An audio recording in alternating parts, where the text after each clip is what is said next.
ये खबर KR मंगलम university द्वारा प्रस्तुत की गई है।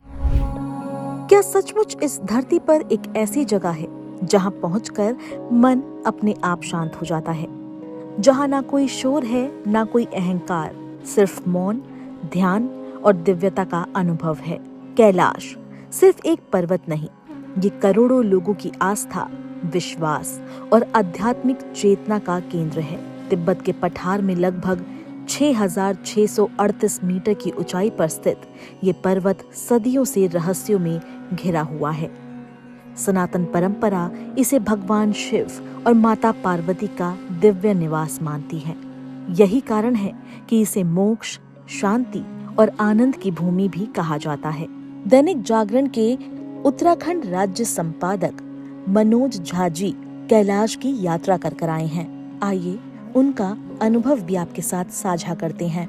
ये कैलाश मानसरोवर यात्रा, कैलाश परिक्रमा मार्ग का ये आरंभ बिंदु है और यहाँ से बस 1 किलोमीटर की दूरी पर यमद्वार है।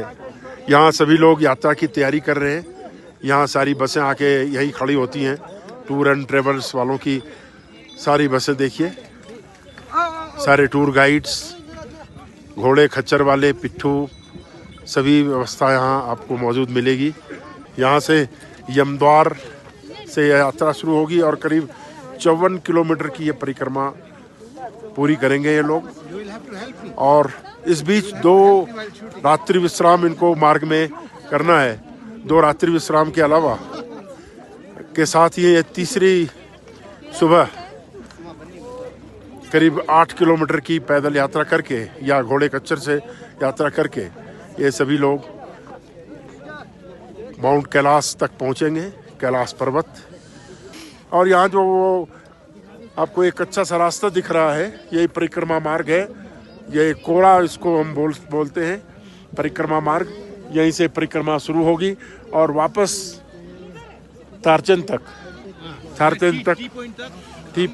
टी पॉइंट तक की यात्रा ये पूरा ये घूमते हुए, ये देखिए कैलाश पर्वत, इसी बर्फीला पहाड़ जो आपको दिख रहा है, इसके ठीक पीछे बाबा कैलाश पर्वत पर बाबा शिव विराजते हैं, बाबा भोले शंकर। ये यात्रा मार्ग का आरंभ स्थल यमद्वार, यहीं से आपकी कैलाश परिक्रमा शुरू होती है। यहाँ तमाम धर्मावलंबी अपने पुरखों की स्मृति में कुछ न कुछ अर्पित करते हैं। कोई तस्वीर अर्पित करता है, कोई दीपक जलाता है। लीजिए, मैं यम की परिक्रमा कर रहा हूँ। यम मृत्यु के दूत और शिव के गण, यम का यही वासस्थल, उनका द्वार, प्रवेश द्वार कैलाश परिक्रमा स्थल का। यहाँ देखिए तमाम लोग कुछ न कुछ अनुष्ठान कर रहे हैं अपने पुरखों, अपने माता पिता, तमाम उन हुतात्माओं की याद में। देखिए यहाँ यात्रा का ये आरंभिक बिंदु है, पॉइंट स्टार्टिंग पॉइंट आप कह सकते हैं। यहीं से यात्रा शुरू होती है। वो ऊपर बादलों के बीच में कैलाश पर्वत का ये दृश्य, वहां तक यात्रा करनी है आपको। आइए अब हम कैलाश दर्शन के लिए पर्वत की तलहटी में पहुंच चुके हैं। कैलाश की तलहटी में खड़े हैं हम।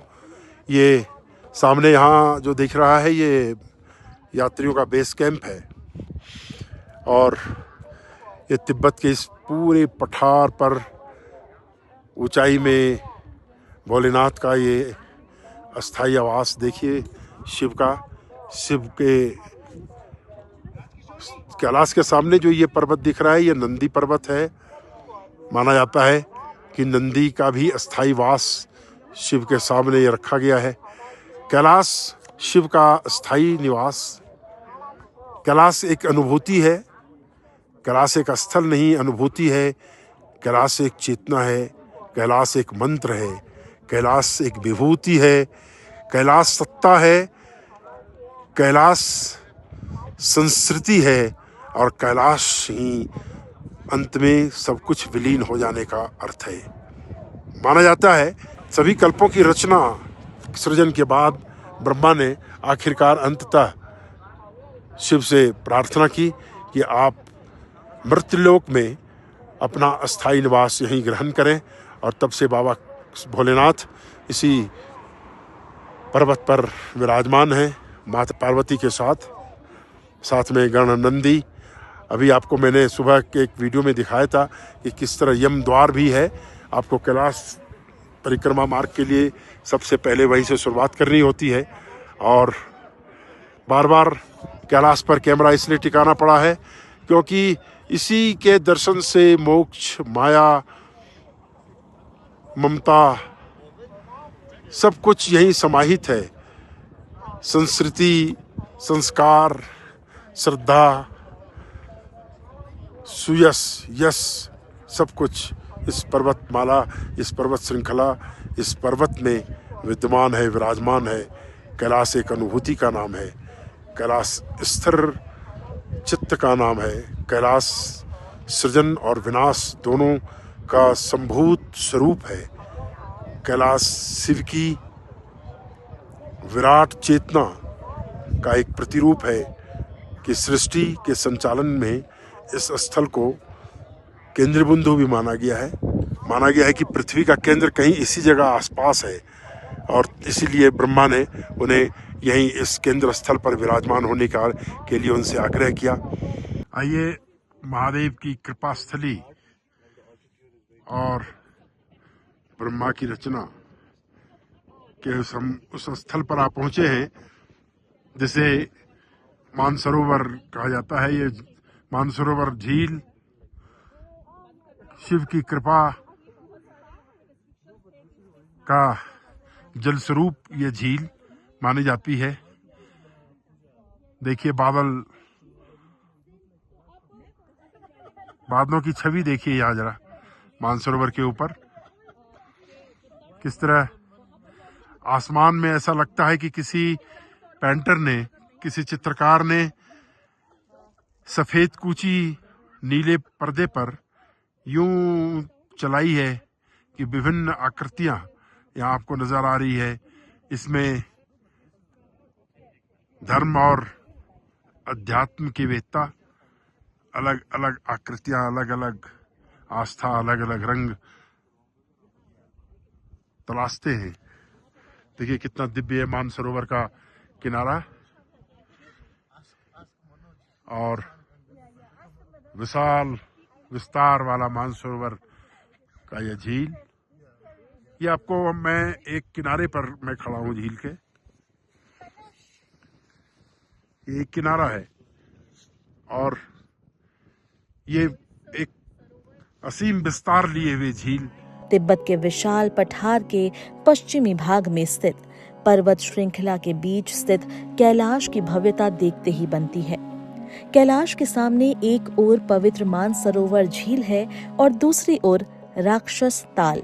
इन दोनों के बीच खड़ा कैलाश मानव जीवन का संदेश देता है। प्रकाश और अंधकार, सुख और दुख दोनों इसी संसार का हिस्सा है। लेकिन जो शिव की शरण में चला जाए उसके अंदर संतुलन स्थापित हो जाता है।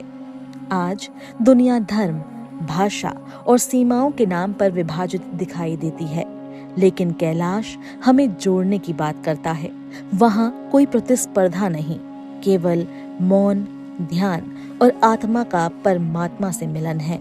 शायद इसी वजह से जो भी कैलाश के दर्शन करता है वो लौटते समय केवल तस्वीरें नहीं लाता, बल्कि अपने अंदर एक नया दृष्टिकोण लेकर आता है।